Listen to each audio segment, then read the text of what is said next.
영독 에스겔서 4장 9절에서 17절 말씀 공독합니다.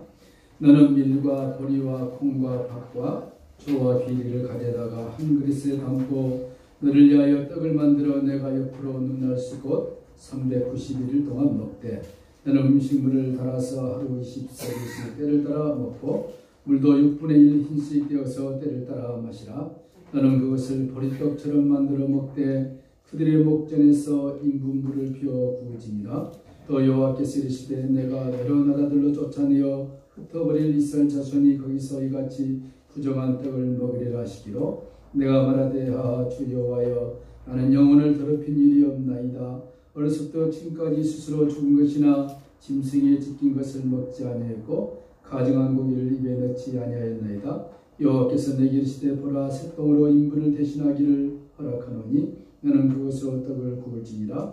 또 내게 이르시되 인자야 내가 예루살렘에서 의리하는 양식을 끓으리니 백성이 근심 중에 떡을 달아 먹고 두려워 떨며 물을 데워 마시다가 떡과 물이 부족하여 피차에 두려워하여 떨며 그 제약 중에서 쇠퇴하리라. 아멘. 오늘 제목이 그렇죠? 새똥불. 원래는 제목이 기는데 영혼의 더럽힘을 새똥불로 면했다. 그런 내용입니다. 에스겔서는 예언서죠. 예언서고 예수님이 오시기 전 BC 550년에서 571년 동안에 사역했던 하나님의 선지자였고 참 고생을 많이 한 선지자 중에 한 사람입니다.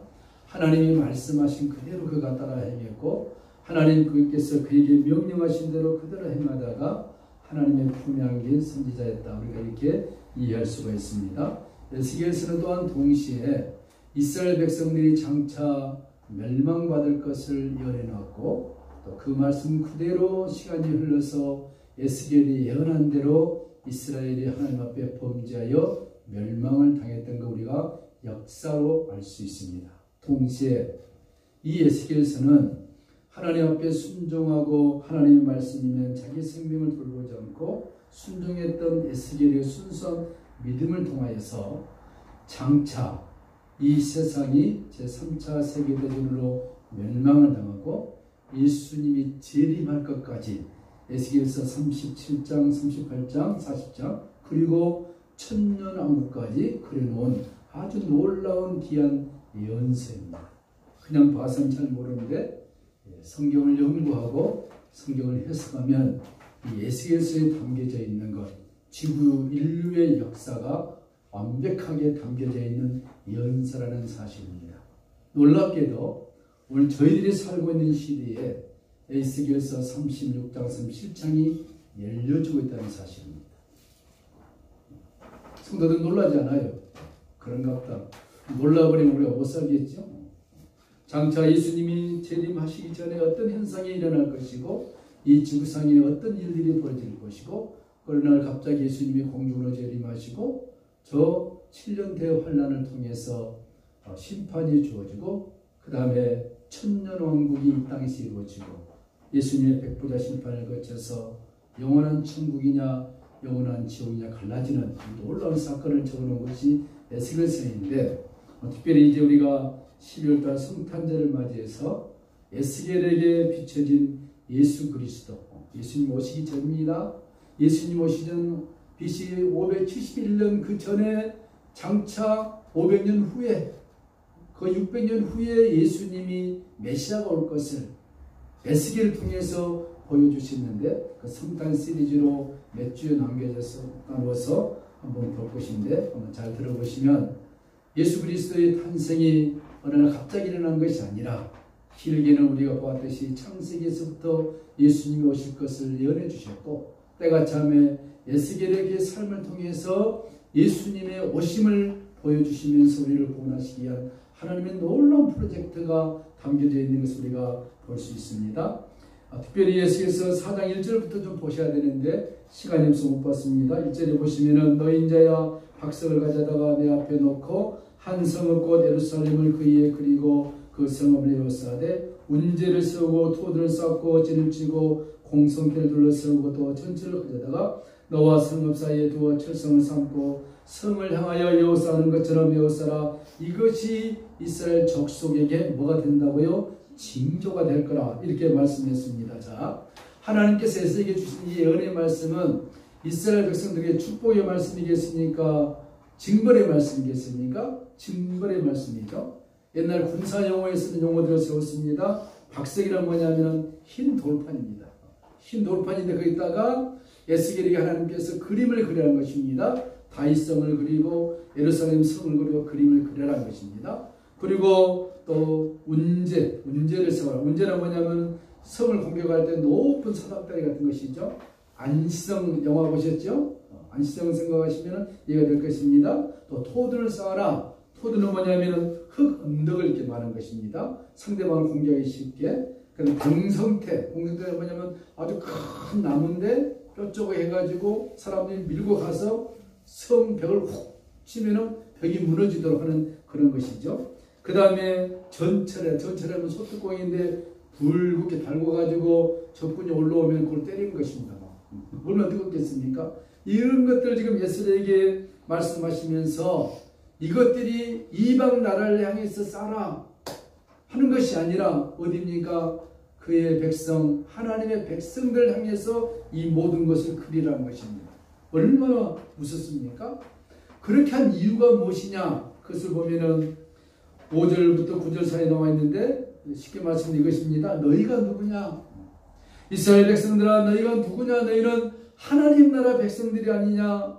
너희가 하나님 나라 백성이면서 하나님께 주신 규례와 율례와 법도를 이방인보다도 더 못 지키는 너희의 그 악랄한 그 모습 때문에 하나님이 참고 참다가 마침내 징벌을 하겠다는 하나님의 선언적인 내용을 우리가 3장, 4장, 5장에서 볼 수가 있습니다. 특별히 5장 5절 이하에 보면은 너희가 내 규례를 거스려 이방인보다 악을 더 행했다 그랬습니다. 이방인들은 그래도 법대로 살려고 했는데 너희가 하나님의 백성이라면서 내가 너희에게 준 율례와 규례를 지키지 아니하고 오히려 더 이방인보다 더 악을 행하는 너희들의 모습 내가 회개하라고 수없이 많은 백성들 선지자를 보냈음에도 불구하고 너희들이 회개치 아니했다.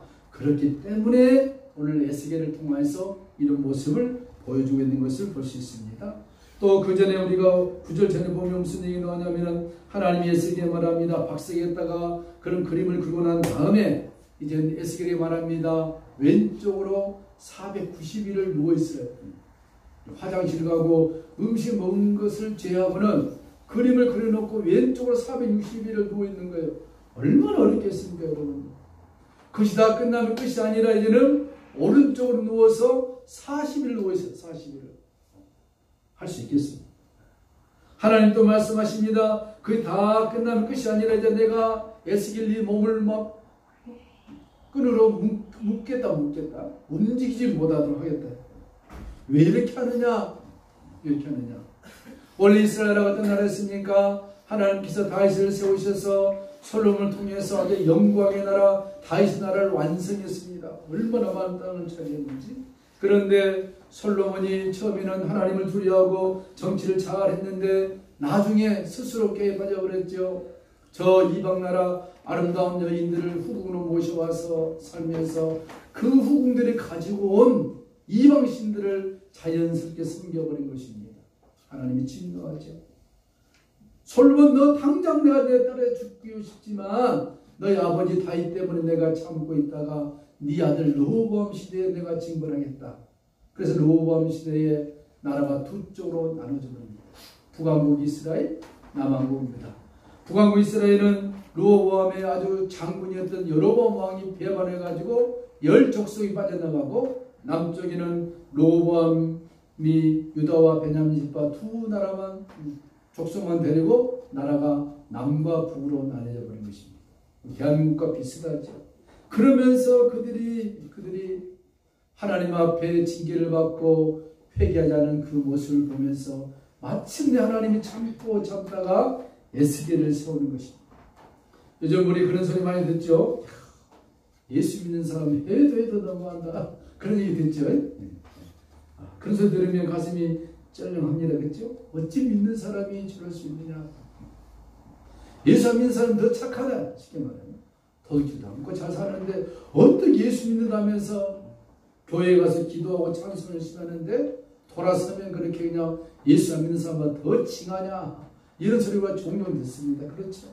이 당시에 이스라엘 백성들의 삶이 그랬다는 것입니다. 하나님이 참고 참다가 더 이상 못 참을 것 같아서 에스겔에게 지금 그렇게 말씀을 하고 있는 것입니다. 그 다음에 또 무슨 말이 나옵니까? 음식을 오늘 먹으라고 오늘 본문이 나오죠. 여러분 쌀이면 쌀, 보리면 보리 따로 밥을 해서 먹어야 되는데 그렇게 먹지 말고 한꺼번에 집어다가 밥을 해서 보리떡을 만들어서 먹으라. 그런 데 중요한 내용이 나옵니다. 보리떡을 만들어서 하는데 솥에다 이제 넣고 밥을 짓는데 사람 똥을 갖다가 말려가지고 불을 피워서 먹으라는 것입니다. 뭐 전기난로로 하든지 뭐 하는 그런 것이 아니라 하나님 지시가 그것입니다. 그렇게 모아가지고 솥에다가 넣어서 밥을 지어 먹는데 사람들이 이제 그 당시 화장실 시설이 별로 안 좋으니까 여기저기 막 대변을 쌌을 거 아니에요? 그걸 마른 것을 주워다가 그걸 불을 피워가지고 밥을 해 먹으라는 것입니다. 여러분 개똥도 태우면 냄새가 나는데 사람 똥을 태우면 얼마나 냄새가 나겠습니까? 에스겔이 말합니다. 다른 건 다 하겠는데 하나님 운전을 해서 다 하고 490일 동안 그 옆으로 누락 눕고 또 40일 오른쪽 누락 눕고 또 동을 몸을 외면 다 하겠는데 이것만큼 못하겠습니다. 왜 못한 이유가 있습니다. 사람 똥으로 밥을 지어 먹으면 부정하다. 구약 율법에 나온 것입니다. 그래서 에스겔이 하나님 앞에 간청합니다. 하나님 내가 어려서부터 죽은 뭐 짐승이라든가 뭐 또 다른 거 뭐 스스로 죽은 거 지킨 거 먹지 않았고 가증한 고기를 먹지 않고 스스로 내 영혼을 위해서 살았는데 어찌 이것을 하라 그럽니까? 막 에스겔이 하나님 앞에 울면서 하소연하니까 하나님께서 에스겔의 그 간절한 소원을 들으시고 그래 인분불이 아니고 쇳똥으로 하도내라 화가 나겠다. 그래서 오늘 제목이 쇳똥불입니다. 쇳똥 뭔지 아시죠? 소가 싸놓은 똥이지 않습니까? 지금 아이들은 잘 모르는데 저희 어렸을 때 우리 양 선생님은 기억나시겠습니다만 저도 했습니다. 보름 되면은 소들이 싸놓은 똥이 이게 마르지 않습니까? 보름 불 붙여가지고 후 해가지고 휘 돌리면서 우리 던지기도 하고 뭐 이게 신세들은 잘 모르겠습니다만 그 소가 싼 똥은 냄새가 안 나요. 홀 모아다가 불떼기라고 했습니다. 어렸을 때 뗄감이 없어가지고 이것을 하도록 내가 허락해 주겠다 하는 그 내용이 오늘 에스겔서 3장과 4장과 5장의 내용입니다. 자 그러면은 이 내용을 하나님께서 에스겔에게 주셨는데 이게 오늘 우리에게 무슨 의미가 있느냐 한번 네 가지로 찾아보겠습니다. 첫째는 오늘 에스겔에서 나타낸 사건을 통해서 무슨 얘기냐면은 하나님이 하나님의 백성들이 죄를 지어도 하나님이 멸망치 않고 가만히 있는갑다 이것이 아니라는 것입니다. 구약시대나 신약시대나 지금 교회시대, 은혜시대에 살고 있는 우리가 범죄하면 이방 사람들이 범죄해도 하나님이 가만두지 않는데 하나님의 백성들이 하나님의 말씀 앞에 범죄하면은 하나님이 반드시 심판하신다. 너희 때에 혹시라도 하나님 하지 않으면 3, 4대까지 내가 하나님이 기억했다가 반드시 징벌한다는 것입니다. 오늘 우리는 너무 좋은 시대에 살고 있어요. 은혜의 시대. 죄 지어도 그냥 하나님 다 용서해 준다. 물론 진심으로 회개하고 눈물로 회개하면서 하나님 내가 잘못했습니다. 용서해 주시옵소서. 그런 하나님 용서하십니다. 그런데 용서하지만 죄의 대가는 반드시 주세요. 왜 주시느냐? 사랑하기 때문에. 두 번 다시 그 죄를 짓지 말라고 사랑의 매를 빼기도 하십니다. 때로는. 그러나 우리가 일반적으로 적은 죄를 짓고 예수님 십자가 앞에 나가 우리 죄를 용서함 받기를 구하면 하나님 다 용서해 주시는 사랑의 하나님이십니다. 오늘 첫 번째 뭡니까? 하나님 앞에 범죄한 것을 결코 가볍게 여기지 말라는 것입니다. 하나님이 가장 싫어하는 죄가 무엇입니까? 우리는 도덕적인 추를 가지고 이렇게 계산하는데 그러지 않습니다. 하나님이 가장 하나님의 백성들에게 싫어하는 죄는 뭐냐면은 여호와를 경외하지 않는 죄인 것입니다. 예수 안 믿는 사람들에게는 해당되지 않는 거예요. 그들은 모르니까. 그리고 예수 믿는 하나님의 백성들에게 있어서 하나님이 정말로 싫어하는 죄는 하나님을 경외하지 않는 죄인 것입니다. 여러분, 하나님 경외하시기를 축원합니다. 하나님 경외란 무엇이냐? 두 가지입니다. 하나님을 사랑하고 하나님을 두려워하는 것입니다. 오늘 우리는 하나님을 사랑한다 하지만 하나님을 두려워하지 않는 것 같습니다. 너무 쉽게 하나님의 은혜를 얘기하면서도 무서운 하나님, 징벌하신 하나님, 그 하나님을 간과하겠다는 것입니다. 그러니까 우리가 마음대로 사는 거예요. 여러분, 세상 긴 거 아닙니다. 짧은 생애입니다. 하나님을 경외하고 하나님을 사랑하고 하나님 앞에 늘어가기를 기뻐하고 두려워 떨면서 주님 앞에 나가는 그 심령들을 어찌 하나님이 큰 복을 주지 않겠습니까? 오늘 예수께서의 사건을 통해서 우리가 배울 건 무엇입니까? 의를 행하는 것입니다. 범죄하지 말고 의를 행해라. 우리 자녀들에게도 많은 통장에 돈을 주려고 하지 말고 하나님을 경외하는 그 법도를 가르치라는 것입니다. 성경은 매로 때려서까지 가르쳐놨습니다. 매를 아끼면 자녀가 방탕에 물렸습니다. 장가간 자식을 때릴 수 있겠습니까? 못되죠. 어려서 채찍으로 하나님을 경외하는 법을 가르쳐 놓으면 그가 장성해서 하나님으로부터 떠나지 않는다는 것을 말씀하고 있습니다. 에스겔에게 그렇게 말씀하고 있는 것을 우리들이 들어줘야 할 것입니다. 두 번째 이 사건을 통해서 뭘 보여주고 있습니까? 왼편으로 390일, 오른편으로 40일 동안 누워있으면서 혼자 방속에 앉아서 그렇게 하라 하지 아니하시고 어떻게 하라고요? 이스라엘 목전 앞에 살았습니다. 이스라엘 백성들이 많이 걸어다니는 큰 길이 있지 않습니까? 에스겔이 거기서 그렇게 하고 있는 거예요. 여러분, 대단하지 않습니까? 이 선지자 참 불쌍하기도 하고 하나님의 명령이기 때문에 하지 않습니까? 그렇게 하는 이유가 무엇입니까? 하나님께서 에스겔이 그렇게 하고 있는 모습을 많은 백성들이 보면서 왜 저렇게 하지? 왜 390일 동안 인중에 누워있고 40일 동안 오른쪽에 누워있고 끝나고 나면 자기 밧줄로 자기 몸을 둥둥 매어서 저렇게 있지? 이것을 보고 회개하라는 것입니다. 이스라엘 백성들이여, 내 종 에스겔이 하고 있는 모습을 보고 너희들이 회개해라. 회개하지 않으면 너희들이 이렇게 된다는 것입니다. 회개의 기회를 주고 있는 것입니다. 내가 이 모습을 보고 회개하면 내가 너희 죄를 용서하고 너희들을 다시 품을 것이지만 회개하지 않으면 너희들은 이런 징벌을 당하게 될 것이다. 아이러니하게도 역사상 이스라엘 백성들이 회개하지를 않았습니다. 북왕국 이스라엘이 BC 722년에 아수르에서 완전히 멸망당했습니다. 성을 꽁꽁 묶어서 군대들이 진을 쳐서 양식을 다 끊어버렸습니다. 성경에 보니까 얼마나 먹을 것이 없었으면 말합니다. 오늘 네 아이 잡아먹고 내일 우리 아이 잡아먹지. 실제 잡아먹었습니다. 먹을 것이 없으니까. 저는 동물의 왕국을 가끔 보는데 동물이 따로 있는 게 아닙니다. 먹을 것이 없으니까 자녀를 잡아먹어요. 유다도 BC 587년에 망했습니다. 하나님이 그렇게 너희들이 회개하라 했음에도 불구하고 그들이 회개하지 아니함으로 말미암아 그대로 멸망을 당했습니다. 서도 얘기했듯이 에스겔서 후반부분에 보면은 장차 이 땅에 대환란이 오는데 엄청난 환란입니다. 많은 성도들이 추풍낙엽처럼 다 떨어질 것입니다. 666표 안 받는다고요? 맞습니다. 들림받지 못하면 다 받게 돼 있어요. 예, 목구멍이 포도칩니다. 이 좋은 시대에도 하나님 앞에 나와 예배드리라는데 안 드리는데 그 당시 예배드리겠습니까? No way. 안 되는 것이죠.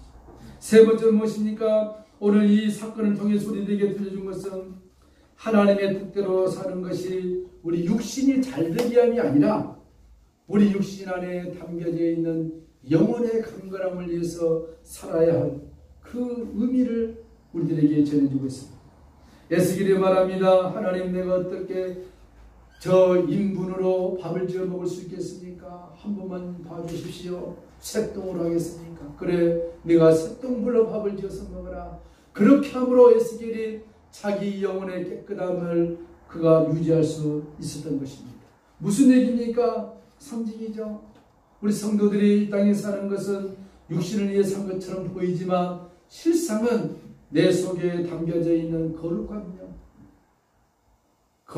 영을 위해서 살아가야 하는 것을 우리들에게 말씀해 주고 있죠. 에스겔의 관심은 육신에 있지 아니하고 바로 영혼에 있었습니다. 이 하나님의 말씀이 그 육신 속에 들려짐으로 그 속에 있는 영혼이 하나님의 말씀을 먹고 강건해지는 것을 우리들에게 암시하고 있는 것입니다. 여러분, 하나님의 모든 말씀은 우리 육신에게 주어진 것이 아니라 영혼에게 주어지는 것입니다. 우리가 하나님의 은혜로 눈이 열려서 우리 속에 담겨져 있는 영혼의 상태를 한번 볼 수 있다면 가관이 아니겠죠. 내 영이 어떤가? 어떤 사람의 영은 어린아이같이 기저귀 차고 있는 영. 예를 들면 어떤 영은 어린아이, 어떤 영은 장성한. 그게 베드로 전서에 나오지 않습니까? 어떤 사람은 우유만 먹을 수밖에 없는 영, 어떤 사람의 영혼은 단단한 음식을 먹을 수 있습니다. 여러분, 영적 상태가 어떤 상태라고 생각됩니까? 성경은 말합니다. 우리 영혼이 잘 되기를. 요한일서 보니까 사랑하는 자여 내 영혼이 잘된 같이 네가 범사에 잘되고 강건하기를 원합니다. 우리는 우리 영혼에 대해서 얼마나 많은 깊은 관심이 있습니까? 내 영혼이 얼마나 튼튼한지 강건한지, 내 영혼이 얼마나 하나님 앞에서 아름다운지 한번 보시기를 축원합니다. 이번에 저도 예전에 저희 어머님 돌아가셔서 화장터에 이렇게 들어간 모습을 보고 이번 우리 하유천 집사님 부모님께 화장터 들어가는 모습을 보면서 시사해 주는 바가 많더라고요. 여러분 보시면은 오늘 아름답게 다 오셨는데 이 육신에서 영혼이 떠나버리면은 육신 아무것도 아닙니다. 불쌍히 되니까 1시간 40분이면은 가루로 다 타버립니다. 그 육신이, 그 사람들이 육신을 위해서 그냥 최대한 투자를 합니다. 모르니까. 예수 믿는 사람도 모르니까 그래요. 육신을 위해 투자할 것이 아니라 영혼을 위해서 투자를 해야 한다는 것입니다. 육신의 생명이 끝나버리면 이 육신은 사거리가 없어버리지만 내 속에 담겨져 있는 영혼은 하나님을 배워가야 되는 것입니다. 예수를 믿든 안 믿든. 예수를 안 믿는 사람은 하나님 앞에서 심판받기 위해서 나중에 사망의 부활로 주님 앞에 서겠지만, 우리는 예수 믿는 우리는 생명의 부활로 상급을 받기 위해서 주님 앞에 아름다운 모습으로 서게 된다는 사실입니다. 성경이 말한 것입니다. 이것이 거짓말하면 창세기부터 요한계시부터 다 거짓말이고 오늘 서 있는 저는 최대의 사기꾼이 될 것입니다. 그럼 그렇지 않습니다. 그 증거가 무엇입니까? 우리 육신이 영원히 살지 않지 않습니까? 우리는 그렇습니다. 착각하고 살고 있습니다. 우리가 영원히 살 것처럼 이 세상에 살 것으로 생각하지만 그러지 않습니다. 하나님 오늘이라도 우리의 생명을 불러가신다면 남녀노소 불문하고 주님 앞에 서야 됩니다. 주님 앞에 서야 육신. 에스겔이 말합니다. 내가 인부로는 밥을 지어 먹을 수 없습니다. 허락하여 주시옵소서. 그래 너희가 내게 새똥불을 주겠다. 그걸 통해서 에스겔이 자기 영혼을 깨끗함을 보존하고, 그 사건을 통해서 우리 말합니다. 너희의 영혼이 하나님 앞에서 점도 없이 흠도 없이 아름답게 보존되기를 원합니다. 마지막입니다. 오늘 이 사건을 통해서 성경이 우리에게 무엇을 보여주고 있습니까? 구약 성경에 나타난 모든 사건들은 장차 신약 성경에 나타날 예수 그리스도의 모형이란 것입니다. 예수 그리스도의 모형. 요한복음 5장 39절에 너희가 성경에서 영생을 얻는 줄 알고 이 성경을 상고하거니와 모든 성경이 창세기부터 요한계시록까지 나 예수에 대해서 증거하는 것입니다. 예수 증거하는 것입니다. 아브라함의 사건을 통해서 그 이삭을 바치는 사건을 통해서 예수 그리스도의 십자가 사건을 우리에게 보여주지 있지 않습니까? 모세의 삶을 통해서 예수의 모습을 보여주고 있습니다. 다윗의 그 피비린하는 정말로 처절한 삶을 통해서 예수 그리스도의 십자가의 고난의 사건을 시편 22편에 보여주고 있습니다. 오늘 예수의 삶을 통해서 장차 오실 예수의 사건을 우리에게 보여주고 있습니다. 오늘 우리 앉아있지 않습니까? 우리의 삶을 통해서 예수를 보여주어야 하는 것입니다. 나의 삶을 통하여 예수 그리스도의 생명을 나의 가족에게, 친척들에게, 이웃에게 보여줄 때 그의 삶이 가장 영광스러운 삶이 될 거라고 성경이 말씀하고 있습니다. 오늘 이스라엘 민족의 그 죄악으로 말미암아 죽었던 그 모든 것들을 에스겔을 통해서 담당시키셨던 하나님, 에스겔이 좌로 우로 몸을 꽁꽁 묶으면서 밀과 조와 보리를 보리떡을 만들어서 쇳덩불로 구워 먹으면서 그렇게 피비리 나게 정말로 고통스럽게 살고 있는 그 모습을 보면서 무엇입니까? 장차 예수님께서 오셔서 우리의 죄를 위하여 십자가에 처참하게 달려 죽으실 것을 하나님이 미리 에스겔의 그 삶을 통하여서 보여주고 있다는 사실입니다.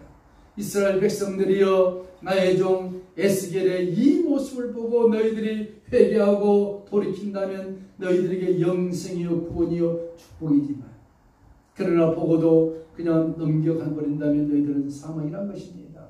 마찬가지로 오늘 예수 그리스도가 우리 가운데 오셔서 이미 2000년 전에 십자가에 달려 죽으셨지만 죽으셨던 그 예수 그리스도, 그를 통하여서 나의 죄를 그에게 고백하고 나의 모든 것을 맡기고 주님을 의리하고 살다면은 장차 어떤 심판이 온다 할지라도, 우리 육은 멸망을 당한다 할지라도 우리 영혼은 하나님 나라에 완전하게 보존이 된다는 것을 오늘 에스겔서를 통해서 우리들에게 보여주고 있습니다. 예수 그리스도, 그는 근본 하나님의 본체시지만 영광된 자리를 번지시고 종의 형체를 입고 오셔서 이 땅에 인자로 오셔서 우리의 죄를 위하여 죽으셨다는 사실입니다. 오늘 하나님께서 에스겔에게 말씀하십니다. 인자야, 인자야, 인자야. 에스겔서 보시면은 인자라는 단어가 90회 정도 나오십니다. 예수님은 자신을 향하여서 신약 성경에서 인자가 장차 올 때 하면서 자기를 향하여 인자라 하면서 80회를 사용했습니다. 에스겔에게 하나님이 인자라 하신 것은 장차 오실 예수 그리스도가 참된 종으로 오실, 육신의 몸으로 입고 오실 인자 되심을 말해주고 있다는 사실입니다. 오늘 에스겔 선지자가 그 하나님의 명령했을 때 기쁨을 했습니까? 아닙니다. 하기 싫었을 것입니다. 여러분 생각해 보세요.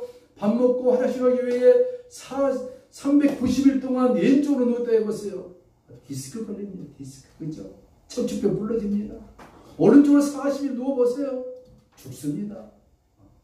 왜 했습니까? 하기 싫지만 하나님께서 명령하시니까 에스겔이 했던 거 아닙니까? 우리는 예수님께서 우리를 구원했다, 예수 구원, 예수 생명, 예수 축복 말씀하시지만 예수님 뭐라 했습니까? 하나님을 믿으니 또 나를 믿으라. 예수님이 우리를 위하여 십자가 지신 것은 우리를 사랑하신 데 있겠지만 아버지 하나님의 뜻을 행하기 위해서 왔다라고 말씀했습니다. 내가 온 것은 스스로 온 것이 아니라 아버지께서 가라 해서 이 땅에 오셨다라고 그 수없이 바리새인들과 종교지도가 디베이트를 하신 거 아닙니까? 내가 스스로 온 것이 아니라 하나님이 나를 보내서 왔던 것입니다. 에스겔이 스스로 한 것이 아니라 하나님이 명령해서 했다는 것입니다. 얼마나 대비가 딱 됩니까? 에스겔의 그 모습을 보고 오늘 성경 우리에게 말합니다. 하나님이 너희를 사랑하사 나를 보내서 이렇게 힘들게 하는 모습을 이스라엘 백성들이여 봐라. 그러면서 너희는 너희의 죄악을 돌이켜라. 그리하면 하나님이 너희를 살려주실 것이다. 이처럼 예수님이 이 땅에 오셔서 십자가를 지시고 부활하시고 장차 someday 어떤 날에 주님이 재림하실 것인데, 주님이 오실 때까지 성경을 통하여 하나님이 제시해 놓은 이 율례와 법도를 그리스도의 십자가를 통해서 믿어라. 그럼 너에게 영생이 주어질 것이다. 육신의 축복뿐만 아니라 영적인 축복을 통하여서 사라지지 않는 영원한 영원한 영광의 나라에 너희들이 입성할 때 하나님으로부터 칭찬과 영광과 면류관을 너희에게 주실 것이다. 이것을 에스겔을 통해서 성탄이 임박한 이 시대에 하나님 우리에게 들려주신 4가지의 사건인 것을 기억하시면서 오늘 내가 살아가는 것이 나의 삶이 아니라 그리스도 예수께서 제시하신 성경에 그한 의와 바름과 정결함과 거룩함의 삶으로 나가신다면 우리 삶 가운데 예수 그리스도의 풍성하신 은혜가 넘쳐날 것을 믿습니다. 찬송하시겠습니다. 286장